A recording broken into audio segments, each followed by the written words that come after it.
This training video demonstrates the correct use of the Tissue and Cell Technologies Adipose Transport Kit. The training is divided into 3 easy-to-follow sections. Firstly, what to do in the time before the surgical case starts. Secondly, what to do during the operation itself. And thirdly, how to pack the tissue for transport back to the laboratory. Please carefully follow in order each step described in this video to ensure that the patient tissue arrives in prime condition, correctly labelled, and with accurately completed paperwork. This will prevent any delays in processing and cryopreserving the sample. Before the operation itself, please remove the white inner cardboard carton from the brown outer carton as demonstrated. Place the white box onto a clean trolley and take into the operating theatre. Open the white box lid and remove the polystyrene cover, but keep to hand for later on. Also put to one side the sheet of labels and the envelope. Check the contents of the box against the contents list on the underside of the cardboard lid. The box is lined with polystyrene for insulation. Inside the box there should be 3 dry blood bags, 2 large biohazard bags complete with absorbent material, 6 cool packs, 4 Luer lock connectors, plus a data logger which is fixed to the inside wall of the box. Please don't touch this. It is already activated and will record the temperature data of the box contents on its return journey to the laboratory. There should also be an A4 sheet of different sized labels. Open and verify the contents of the envelope. There should be a blank copy of the patient informed consent form and medical history form. This may well have been signed earlier in clinic, but we always provide a spare copy in case this has not been done. Locate the original signed form or get the blank copy signed and place the signed document into the envelope. There should also be a copy of the tissue procurement form in the envelope. This is completed during the operation and should be returned in the same envelope as the informed consent and medical history form. Ensure the surgeon signs the tissue procurement form before he or she scrubs up, as the tissue may be ready to leave with the courier before the operation is completed. Please at this point also locate one of the yellow capped blood tubes that will have arrived with the transport kits. These may have been taped to the lid of the box or sent alongside in their own packaging. Please only use the blood tubes provided by Tissue and Cell Technologies. Next, do some labelling. This will save time later on. On the label sheet, there are a number of different sized labels. There are a series of small square labels with a code on them. Place these onto the outside of the box. The blood tube, making sure that you place it at the end of the blood tube so as not to obscure the space for patient details. The biohazard bags,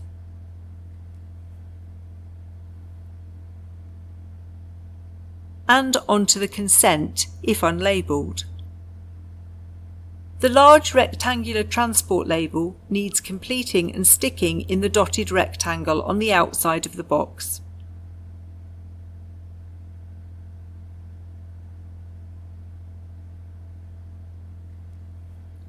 Retain the sheet of labels on your trolley ready to apply a collected human adipose tissue label onto each bag of adipose tissue once it is ready to pack for transport.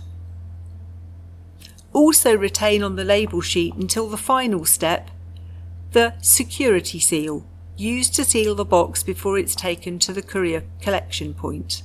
In addition to the labels from our company, please take 2 patient labels from the patient notes and place one on the blood tube and the other on the tissue procurement form. If there are no labels available, please complete this by hand. Then go in search of the anaesthetist before he or she puts the patient to sleep, and ask them to take a full tube of blood using the yellow capped blood tube provided. Please ask them to be sure to fill the blood tube as full as possible. There is a space on the tissue procurement form to show that the blood was taken successfully. If there is a problem obtaining a blood sample on the day of the operation, the hospital has 7 days to send us a sample. Tissue and cell technologies are governed by the Human Tissue Authority regulations, which require a viral series to be carried out on the patient's blood before the tissue can be stored. For more detail of what tests are carried out, look at the Consent and Medical History form. Place the full blood tube into one of the biohazard bags, but don't seal it up yet. Once the biohazard bag is closed, it cannot be opened, and the bags of adipose tissue need to travel in the biohazard bags as well. When the scrub nurse starts to prepare the table, open the dry blood bags and lure lock connectors following your usual sterile procedure.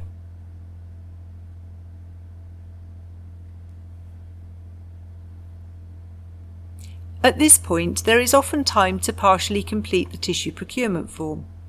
Section 1 can be completed by applying a patient details label from the notes or by hand. Section 2 asks for the hospital and surgeon's details. Section 3 relates to the blood sample.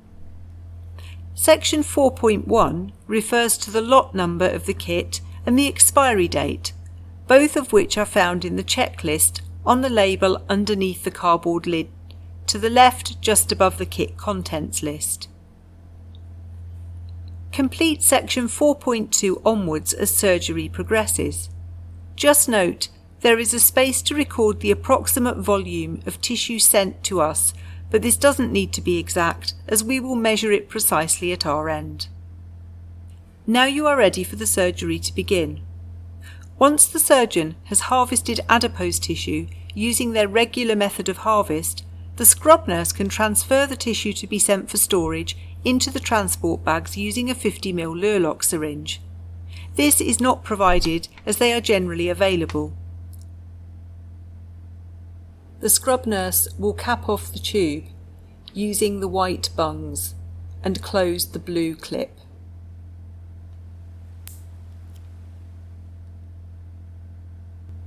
The total maximum volume of the 3 bags is 1800 ml. If the surgeon is only harvesting a lesser amount, it would be helpful to the laboratory if the tissue could be evenly distributed across the 3 bags rather than filling each one to the brim.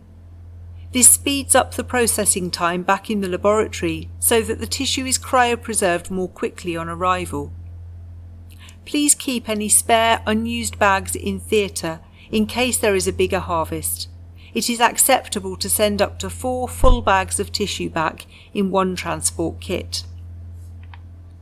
Once the tissue is transferred into the bags, take the bag of adipose tissue from the scrub nurse. Complete a collected human adipose tissue label and stick onto each bag of adipose tissue, and then place each one into a biohazard bag.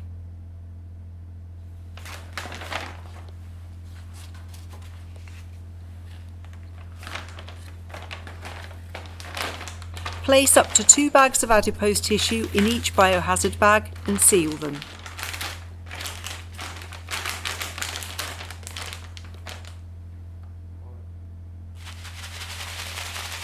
Now pack the bags of adipose tissue for transport back to the laboratory.